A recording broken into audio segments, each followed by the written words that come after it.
Hoy en Estados Unidos se celebra el 246 aniversario de la independencia y pocas veces los estadounidenses han estado tan divididos.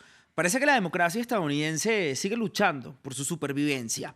Todo esto mientras la comisión de la Cámara de Representantes que investiga el ataque al Capitolio el pasado 6 de enero de 2021 revela detalles del intento de Donald Trump de no reconocer las elecciones del año 2020.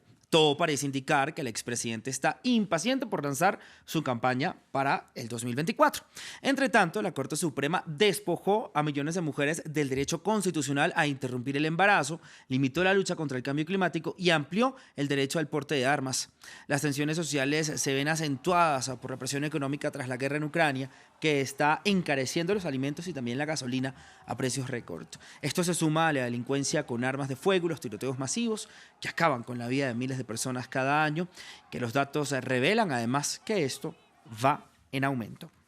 Para ello, entonces, quiero saludar en este momento a nuestro segundo invitado del día. Él es Rafael Peñalver, analista político y abogado constitucionalista de Estados Unidos. Rafael, buen día, gracias por estar con nosotros en Directo América de France 24. Hablemos del balance general. ¿Cómo llega la sociedad estadounidense a este 4 de julio?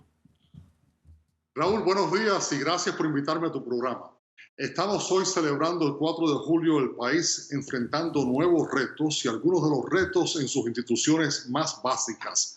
La Corte Suprema, después de estas decisiones de la última semana, se encuentra en una posición donde tiene menos apoyo popular que nunca en su historia.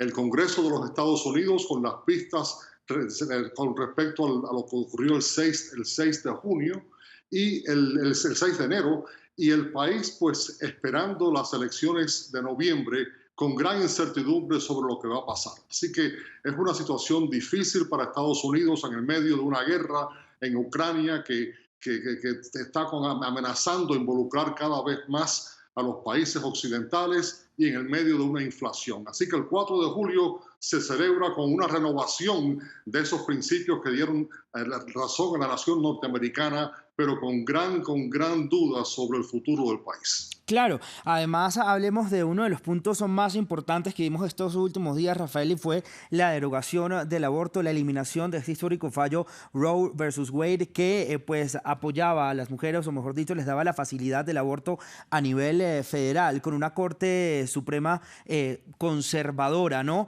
Usted lo decía, esta Corte Suprema, pues por lo que se ve en las calles, no tendría el apoyo popular, pero finalmente ellos son quienes tienen la última palabra. ¿Qué tanto puede presionar el pueblo estadounidense a una corte conservadora que pues es vitalicia y no cambia hasta que renuncie o hasta que un juez pues se muera? Tú lo has dicho, Raúl, una corte que tiene la última palabra, pero no tiene poder.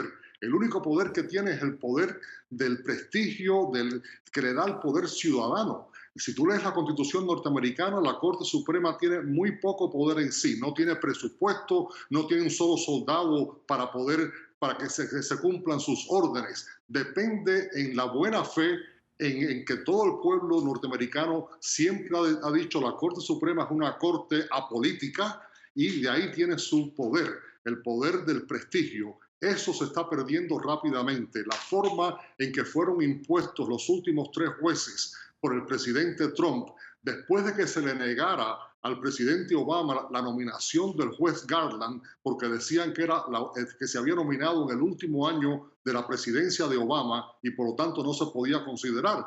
Y entonces cuando muere la juez Ginsburg, inmediatamente Trump aprovecha, con solo 30 días quedando de su término, impone una nueva jueza a la Corte Suprema. Esto ha creado gran duda sobre la legitimidad de la Corte Suprema y te repito, es algo básico para la democracia norteamericana.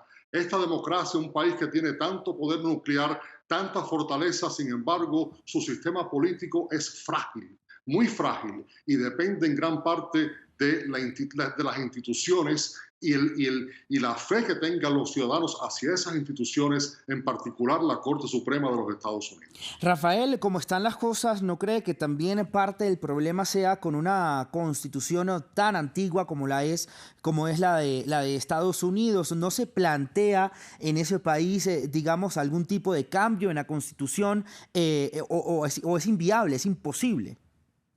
No, se puede hacer, Raúl. El gran problema es que la Constitución americana, para hacer cambios, es un proceso difícil.